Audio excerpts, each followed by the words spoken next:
Emdin is an award-winning author and a professor at Columbia University. He has a PhD in urban education and now works as a professor teaching other students how to be future educators. Before all of this, he was a very young child who grew up in a very urban landscape. He was also African American, so it was kind of like a low-income area.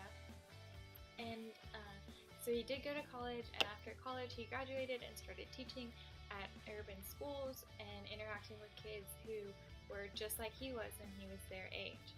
While teaching in these urban areas, he really struggled to be authentic and to create a very healthy and inclusive environment where all the students were engaged. So that's when he began exploring and coming up with his own way of teaching, and that is how he developed reality pedagogy, which is the subject of this book. Throughout the book, Emdin travels through his first few years of teaching in those urban schools and explores his thought process behind all of his new ideologies and experiences, and he begins to think aloud and think through problems and explain different scenarios that he's had and share those real-life experiences as his reasonings behind the practices that he's telling teachers to implement. And so that real-life experience along with his logical reasoning gives him a very solid foundation of just proof and evidence that his reality pedagogy works in some instances.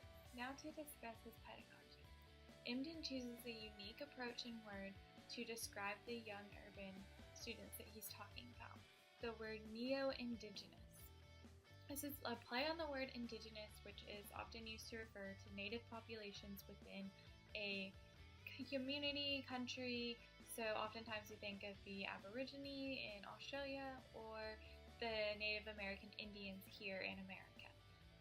But the reason why Emdin chooses this word is to represent the unique culture and the ever-present population of these students in schools today.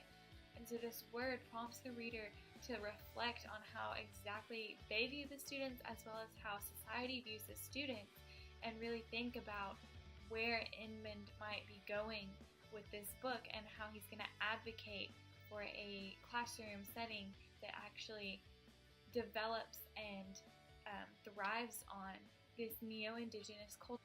Emdin points out that as he was learning to be a teacher and first starting teaching, a lot of his colleagues and professors and principals and all of that were telling him the same phrase of "don't smile till November" and other things like "save the kids from the hood."